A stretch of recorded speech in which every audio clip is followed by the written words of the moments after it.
Hello everyone, MS কুকিংয়ে সবাইকে স্বাগত। আশা করছি আপনারা ভালো আছেন, আমিও ভালো আছি।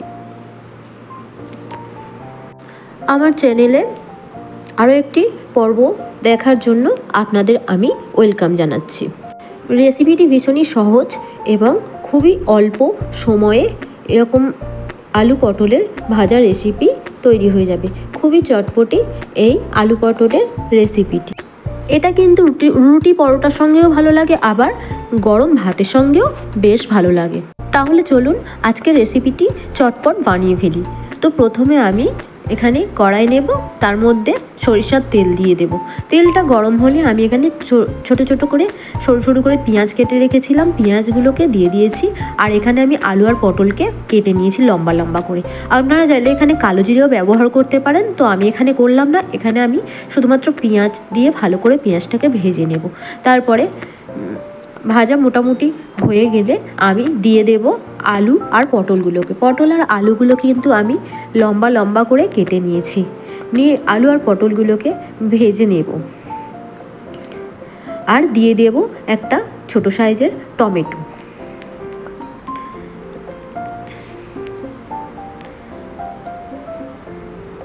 তো রেসিপিটি আপনারা অবশ্যই বানিয়ে দেখবেন, আপনাদের বেশ ভালোই লাগবে। আর ভালো লাগলে আমার চ্যানেলটিকে সাবস্ক্রাইব করবেন।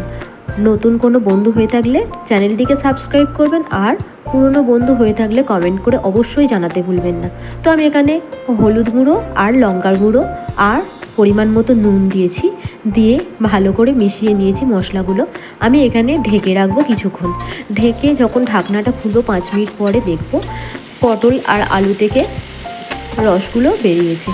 একটু মিষ্টিও ফেলে দেব, চিনি দিয়ে দেব, আপনারাও দেবেন, দিলে অবশ্যই ভালো লাগবে। আলু পটলের ভাজা রেসিপি মানে কোনো রকম ভাজা রেসিপিতে চিনি দিলে অবশ্যই ভালো লাগে। তো রেসিপিটি মোটামুটি রেডি হয়ে গেছে। তো এটা রুটি পরোটা ভাত ডাল ভাতের সঙ্গে খুবই ভালো লাগে। তো রেসিপিটি আমি তুলে নিচ্ছি। তো আমি গরম গরম সার্ভ করব। দেখতেই পাচ্ছেন কতটা লোভনীয় দেখতে হয়েছে, খেতেও কিন্তু অসম্ভব সুন্দর হয়েছিল। তো রেসিপিটি কেমন লাগলো অবশ্যই জানাতে ভুলবেন না কমেন্ট করে। আর কে কোথা থেকে ভিডিওটি দেখছেন অবশ্যই বলবেন। আপনাদের নতুন নতুন কমেন্টস আমার বেশ ভালো লাগে পড়তে।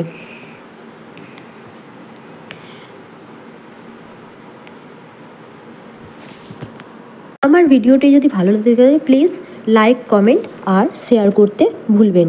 আর নিত্য নতুন রেসিপির আপডেট পেতে আমার চ্যানেলটিকে সাবস্ক্রাইব করবেন। তো আজকের মতো এইটুকু। আপনারা সবাই ভালো থাকবেন, সুস্থ থাকবেন আর সবাইকে ভালো রাখবেন।